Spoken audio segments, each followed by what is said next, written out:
What's up guys, Romsicle here, back with another review, the show where we check out some tech to see whether it's worth your time or should stay unlisted on the internet. So in light of the new Galaxy S9 and the S9 Plus release from Samsung, today we're going to be taking a look at this. This is the UMIDIGI S2 Lite.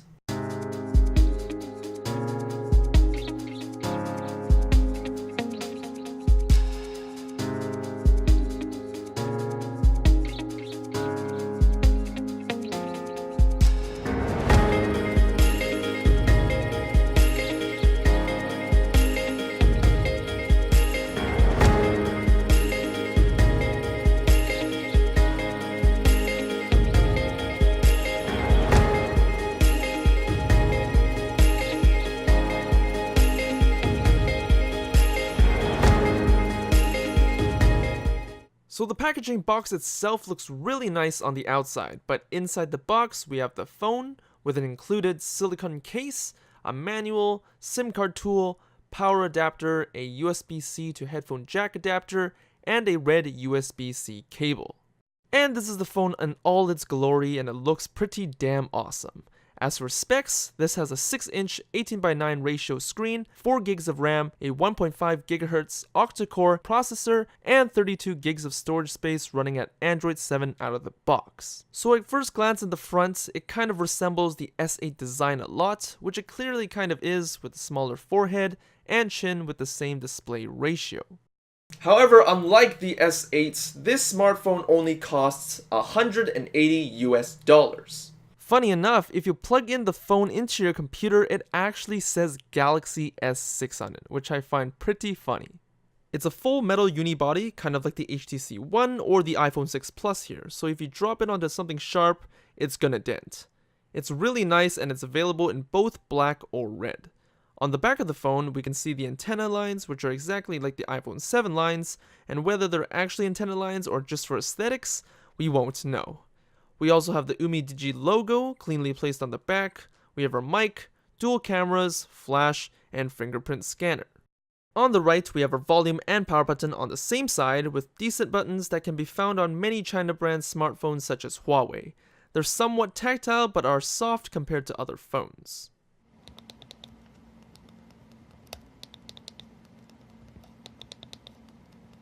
And on the left we have our SIM card tray, where you can either have 2 SIM cards or a single SIM card with an SD card expandable up to 256 gigs of storage. And unfortunately, there's no headphone jack on this phone. So this smartphone runs on stock Android running at Android 7 and will be upgradable to Android 8 within the next few months, which is really nice to have.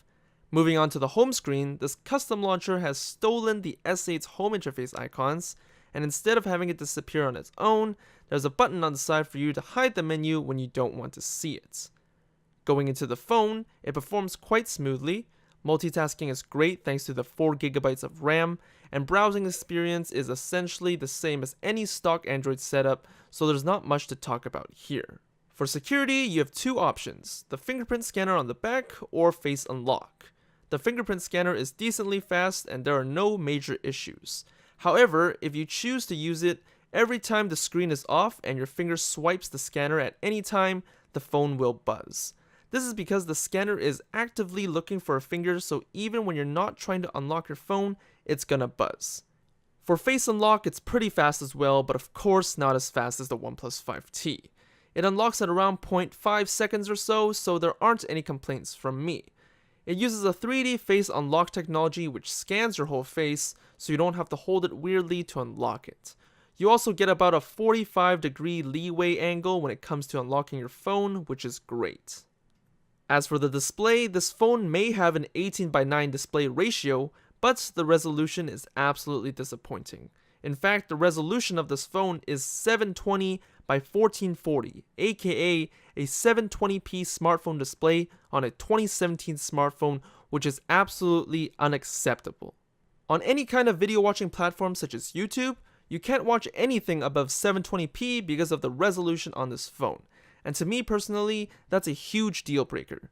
Sure, 720p means there's less power going to the screen, meaning more battery efficiency, but that means nothing to me when I can't watch videos in 1080p and I'm losing sharpness in everything I do on the phone.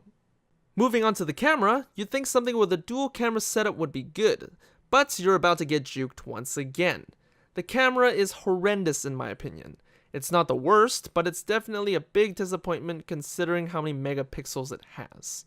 With the front-facing camera being 5 megapixels, it's quite slow when it comes to shutter speed, and for some reason there's a red tint to it, so it makes it seem like you always have a sunburnt look, which isn't a good look by the way.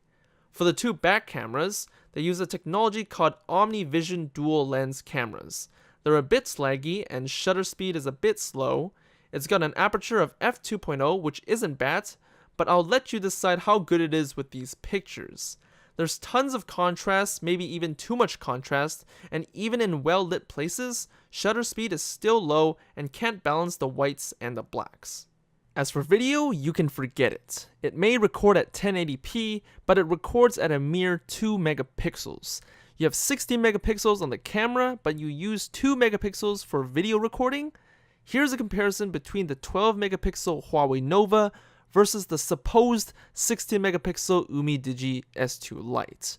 Both of these cameras don't have OIS, but they use EIS, which sometimes works.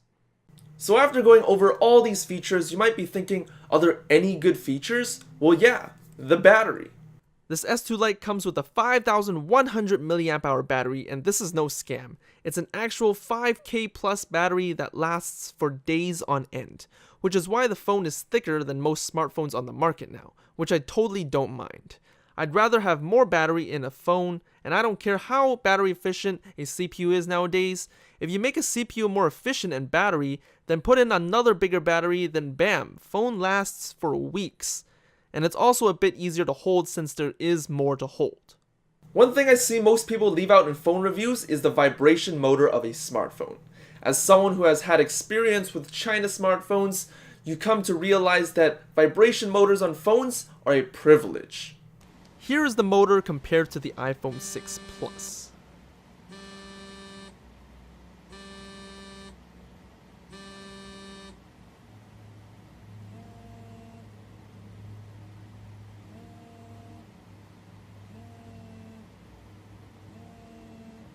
So this phone is actually a series of 3 phones of the same variety. The S2 Lite, the S2, and the S2 Pro.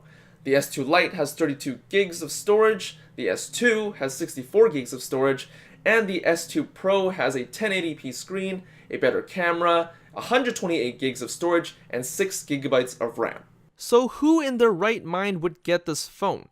Well, this phone is perfect for those who don't always take pictures or those who are okay with watching at a max 720p. This is also a great smartphone to start your kids off with. It's cheap and has all the necessities of a smartphone at quarter of the cost. And it has a huge battery so it can last forever, so they can do whatever they want, play games forever. Also, there are a few cool features like when your display is off, holding the power button will turn on your flashlight, and also you can use your fingerprint reader as the shutter button for the camera, which is pretty cool, but that feature is kind of annoying because it misfires a lot. One thing I can praise UMIDIGI for is that they give you a silicone case for free, as well as a screen protector. But just like many screen protectors for curved phones, it doesn't always match the screen size, but hey, a free screen protector is better than no screen protector. So the final conclusion of the S2 Lite. It's a nice looking phone with a cool metal body, a nice display design, a nice little camera for you to take pictures with and not video because it still sucks. It's got a huge battery that very few on the market can beat right now, which is awesome. Comes with a free case, free screen protector, and best of all, it's cheap for only $180. And if you're interested, links are going to be in the description down below. Thanks for watching this video, guys. Hope it was super informative and gave you a lot more info about a smartphone that you probably didn't even know existed. If you like this video, don't forget to like it and subscribe down below for more review videos. Thanks for tuning in, and I'll see you guys in the next video. Peace.